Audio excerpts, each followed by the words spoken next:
For the last decade, the technology sector's battle for your attention was fought almost entirely on the glowing screens of our smartphones and smartwatches. But let's be real, screen fatigue is setting in hard. We are quite literally hitting the biological limits of our attention spans. And because of that, a massive structural tech realignment is happening right under our noses. We're moving away from the screen entirely, entering what's being called the attentionless economy. So in this explainer, we're going to unpack how the focus of the hardware trade is pivoting, fundamentally pivoting, from selling you a physical gadget to creating a hardware-enabled subscription trap. It's a foundational shift in how your physiological data is collected, interpreted, and most importantly, monetized. Let's dive in. Think about this quote. Google just killed the screen. The new $100 Fitbit Air isn't a watch. It's a $100 per year recurring revenue trap for your health data. It perfectly captures what's happening. The era of buying a shiny new piece of hardware every few years, judging it by its display and how many apps you can tap, is dead. The launch of the Fitbit Air isn't just another smartwatch hitting the market, it's the deployment of a recurring revenue mechanism designed for ambient, invisible data ingestion. You know, the classic razor and blades business model, right? Well, today, the razor is a minimalist wristband, and the blades are the continuous, invisible streams of your biological data. These companies do not view the physical device as the end product anymore. It's just a silent conduit to feed high-fidelity metrics into a cloud subscription. All right, part one, the death of the screen and surviving the SaaS apocalypse. To truly understand why this shift is happening right now, we have to look at the broader software market. Over the last few years, the industry witnessed a $1 trillion evaporation in enterprise software value. Insiders dubbed it the SaaS apocalypse. Investors suddenly woke up and realized that as AI agents get smarter, the old model, which relied on selling human seats or software licenses, was completely detaching from reality. The legacy growth tech era relied on high screen time and tool fatigue, forcing you to click through endless dashboards just to prove the software had value. But the new AI-native hardware-as-a-service model, it runs completely silently in the background. It relies on a massive, passive data stream, removing the friction of a user interface entirely. And because of this, valuation models have wildly shifted. The market is now rewarding companies that can secure these continuous data streams with massive 30 to 40 times revenue multiples.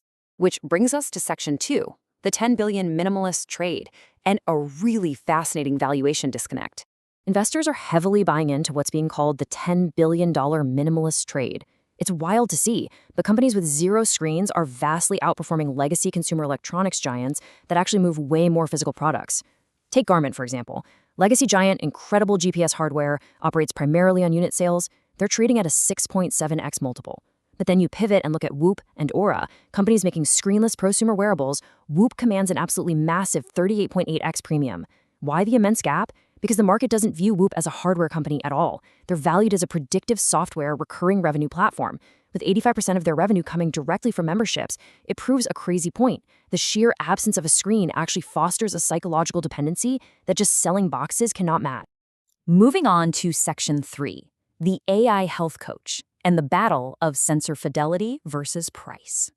So let's talk about the tech differences driving these valuations, because we're in the middle of a fierce battle for biometric fidelity. The hardware specs have transitioned from how many fun apps does it have to how uninterrupted is the data. On one side, you have Google's mass market play, the 12-gram Fitbit Air. It strips away everything, buttons, screens, speakers, to hit that $99 price point. But to save battery, it relies on variable sampling. Now, variable sampling is kind of like taking a grainy security photo of a highway every few minutes. Sure, you know cars are there, generally speaking, but Whoop 5.0, it features uninterrupted 26 Hz sampling. It is continuously capturing data 26 times per second. That is a high-definition 24/7 video of your entire autonomic nervous system. Whoop even gives you a sliding magnetic battery pack, so you literally never have to take the band off your wrist. They know that even a 30-minute gap to charge can completely ruin the pattern recognition their AI relies on. And this uninterrupted data is exactly what powers the industry's holy grail, the multimodal AI coach. See, they aren't selling you a simple step tracker. They are selling you a $10 to $30 monthly subscription to an AI that actively interprets your life. Imagine using a generative AI like Gemini to cross-reference your restless sleep data with a photo you snapped of a heavy carb-loaded dinner the night before. The AI synthesizes all this to function as your personal digital nutritionist and sleep coach. It offers the kind of insights previously reserved for pro athletes with dedicated medical teams. And that specific synthesis is what justifies you paying a perpetual recurring fee. But let's look at Section 4, the brutal truth of churn, and something analysts call the engagement cliff. Because behind all this AI hype lies a really brutal truth. There's one metric that can turn these hardware sales into a financial bloodbath, and it comes down to user abandonment. 90%. That is the staggering abandonment rate of these devices within just 6 months.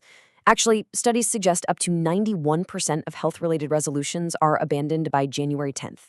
It's called the engagement cliff. Once the novelty wears off or the AI just starts giving you generic advice like, hey, try to get more sleep, people just take the device off. Think about it. I bet if you look in your kitchen junk drawer or on your bedside table right now, there's an abandoned fitness tracker tangled up in charging cables. Let's walk through the math of why this churn is so deadly. It's essentially the math of insolvency. Step 1. It costs a company roughly $150 in marketing just to acquire you, plus the $99 hard cost of making the physical device. Step 2, you hit that engagement cliff, get bored, and abandon the device after 6 months, meaning you only paid $60 in subscription fees.